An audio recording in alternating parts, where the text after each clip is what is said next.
Om Shanti. Good morning. मुरली अमृत की धारा है धारा, जो देती है दुखों से किनारा।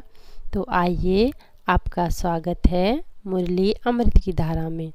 आज 16/9/23 के महावाक्यों में आज का अमृत पान है।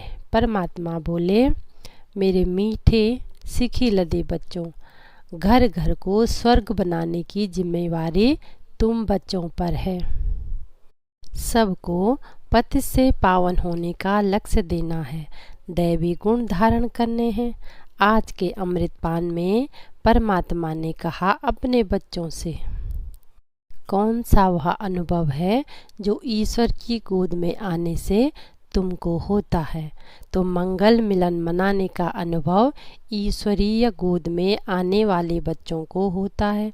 तुम जानते हो, संगम युग है ईश्वर से मिलन मनाने का युग। तुम ईश्वर से मिलन मनाकर भारत को स्वर्ग बना देते हो। इस समय तुम बच्चे सम्मुख मिलते हो। सारा क्लब कोई भी सम्मुख मिलन नहीं मना सकते। तुम्हारा यह बहुत छोटा सा ईश्वरीय कुल है। शिव बाबा है और दादा ब्रह्मा है। बाबा और तुम बच्चे हो भाई बहन, दूसरा कोई संबंध नहीं है। फिर बाबा कहे, जब बाबा मिलन मनाना पड़ता है तो कुछ समय साइलेंस में बैठना चाहिए, क्योंकि पहले दान दिया जाता है याद का। याद से ही पतितों को पावन बनना है। तो तुम बच्चे दान दे रहे हो और दान ले भी रहे हो।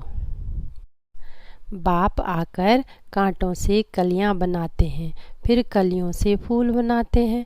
तुम जानते हो, हमारी सर्विस ही है हर एक को स्वर्ग के लायक बनाना। तो बाबा पहले आकर शांति फिर सुख देते हैं। तुम बच्चों को सुख और शांति दोनों चाहिए, जो सन्यासी आदि दे नहीं सकते। बाबा कहे, भारत में लक्ष्मी नारायण के इतने मंदिर बनाते हैं, तो उनकी राजधानी थी।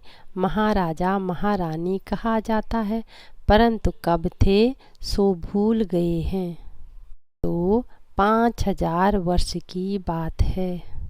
बाबा कहे, परंतु मनुष्य समझते नहीं है, क्योंकि परम पिता परमात्मा से विमुख हुए हैं।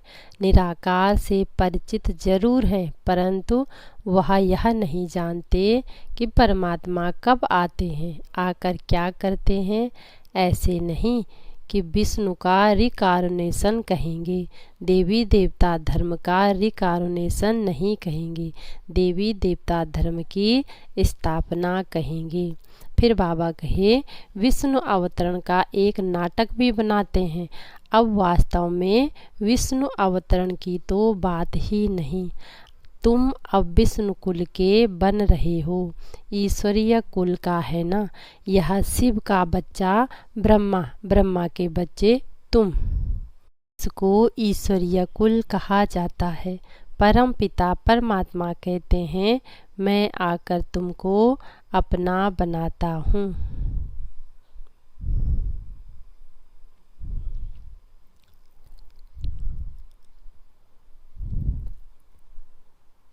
तो बेहद के बाप से तब मिलते हो जब बाप जन्म देते हैं। अभी तुमको धर्म का बच्चा बनाया है ब्रह्मा द्वारा। इतनी प्रजा है, भाई बहन कितने हैं, तो यह सब मुख वंशावली ठहरे न। तो तुम बच्चे हो अभी ईश्वर की गोद में, यह मंगल मिलन मना रहे हो। युग का अंत और सतयुग की आदि है, इसको ही संगम कहा जाता है। गाया भी हुआ है, आत्मा और परमात्मा का मंगल मिलन। यह सबसे अच्छा है। आत्माएं मिलती हैं परम पिता परमात्मा से। आत्माएं भी चैतन्य हैं, परमपिता परमात्मा का यह लोन लिया हुआ शरीर है। इनको मंगल मिलन कहा जाता है।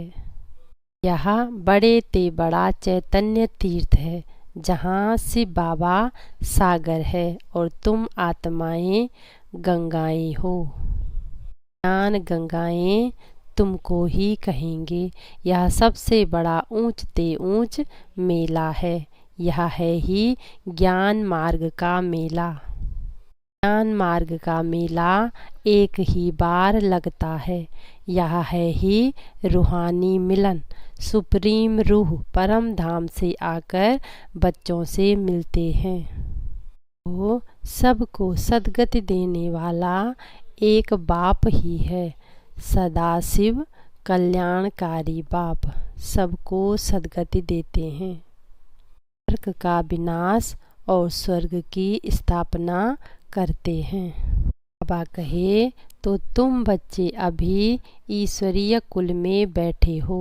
यह संगम युगी ब्राह्मण ही फिर देवता बनते हैं। तुम हो ही सच्चे सच्चे ब्राह्मण संगम युगी। तुम ब्रह्मा मुख वंशावली हो। स्वर्ग का देवता जरूर परमपिता परमात्मा ही बनाएंगे। तो अपने अंदर अपने अवगुणों की जांच करनी है और उनको निकाल कर दैवी गुण धारण करने हैं। अपने संग दोष की भी संभाल करनी है। स्वयं को ईश्वरीय कुल लायक बनाना है और घर घर को स्वर्ग बनाने की सेवा करनी है। बाप के साथ मंगल मिलन मनाने रहना है। आज के अमृत पान में वरदान है, अपने अनादि संस्कारों को इमर्ज कर सर्व समस्याओं को पार करने वाले उड़ता पंछी भव। और स्लोगन है, हर कदम में कल्याण समझ हर आत्मा को शांति की शक्ति का दान देना ही सच्ची सेवा है। और आज का सुमान है, मैं आत्मा उड़ता पंछी हूँ। मैं आत्मा उड़ता पंछी हूँ। अपने पांचों स्वरूपों को याद करना। अनादि स्वरूप, जहाँ मैं शांति धाम में बैठी ज्योति बिंदु आत्मा। आदि स्वरूप, सत्युग में अपने आप को नन्हा सा प्रिंस देखें और सत्युग के वातावरण को महसूस करें। मध्य में सभी भक्तों की मनोकामना पूर्ण कर रहा मैं गणेश इमर्ज करें। और संगम पर ब्राह्मण समझ ब्रह्मा बाबा की बाहों में और अंत में फरिश्ता बन उड़ जाओ सूक्ष्म वतन में। ओम शांति, ओम शांति, ओम शांति।